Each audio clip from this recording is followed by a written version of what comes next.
नमस्कार आप सभी को, मैं वरुण अवस्थी आप सभी का जीएस गुरु एक बार फिर से आपका वेलकम करता हूं। दोस्तों, आप सभी के कमेंट्स आ रहे थे, मैसेजेस आ रहे थे, इसके अलावा मेल्स भी किए हैं बहुत सारे स्टूडेंट ने मुझे ये कि आप लोग धांसू सर के बारे में कुछ बोलो।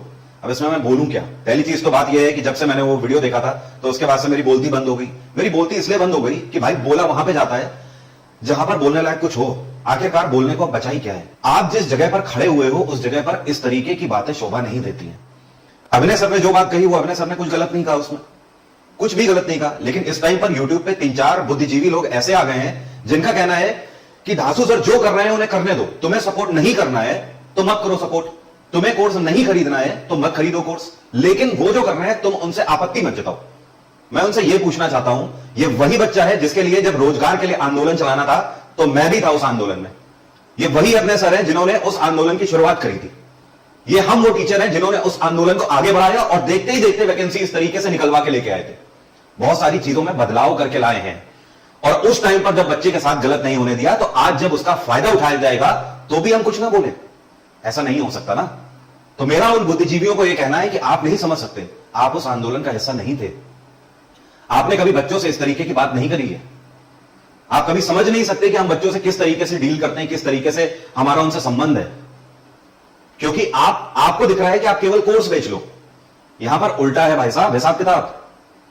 यहां पर दिन में 3-4 रिचार्ज हो जाते हैं केवल स्टूडेंट्स के इतने मैसेज आते हैं और सिर्फ इतना आए दिन ऐसा चलता रहता है कि सर हमारा रिचार्ज करा दो, सर 800-250 का करा दो, कोई कह रहा है सर 500 का रिचार्ज करा दो, सर मैं सब्सक्रिप्शन नहीं ले पा रहा हूं, सर इस महीने इतने पैसे दे दो, मैं आपको अगले 6 महीने में दे दूंगा पैसे। यहां पर यह स्थिति है भाई साहब, और यह आपको शोभा देता है। पहली चीज तो यह हो गई कि स्टूडेंट के साथ तो गलत होने नहीं देंगे, इसलिए जरूर बोलेंगे। दूसरा कारण उसका यह भी है, जब कोई कुछ करता है किसी भी क्षेत्र में तो उस क्षेत्र में कहीं ना कहीं वो उस पूरी फील्ड को रिप्रेजेंट कर रहा होता है। आप इस तरीके से लाइव आके रो रहे हो, यह आपको शोभा नहीं देता है। पॉलिटी में जितने भी इंपॉर्टेंट पॉइंट्स है सब पढ़ा रखे हैं, इसके अलावा A to Z जितना भी रिवीजन है वो एग्जाम से पहले करा रखा है। तो फ्री कंटेंट तो शिक्षक का देना काम ही है ना। आप सेवा कर रहे हो यूट्यूब पे तो फिर सेवा के भाव से ही आइए ना। यहां पर व्यापार और रोजगार के भाव से मत आइए। हाँ, रोजी रोटी सबकी है, उस बात को कह दीजिए, आप कह सकते हो। आप इस तरीके का रवैया नहीं कर सकते, यह चीज शोभा नहीं देती।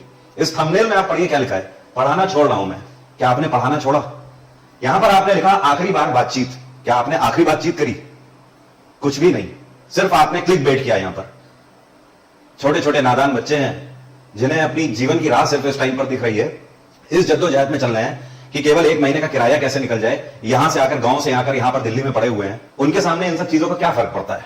और ये आपको पहले ही कैसे पता हो गया वीडियो डालने से पहले कि अंतिम बार बातचीत हो रही है? यह आपको कैसे ही पता लग गया कि आप उसके बाद पढ़ाना छोड़ रहे हो? पर कभी क्लास नहीं होगी आज के बाद यूट्यूब में। ऐसा मत करिए सर, हाथ जोड़ के विनती है मेरी, और उन सभी बुद्धिजीवियों से भी मेरी विनती है कि कृपया करके जब ज्ञान देने आए यूट्यूब पर तो केवल उतना ही ज्ञान दें जितना आपको भी शोभा दे। अगर स्टूडेंट के साथ खड़े रहना है तो ही स्टूडेंट के बारे में बोलना है।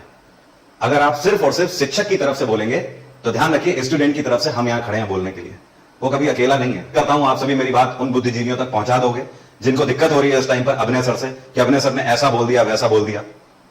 तो उन्हें ये चीज समझ आ जानी चाहिए, इसमें कुछ गलत नहीं बोला।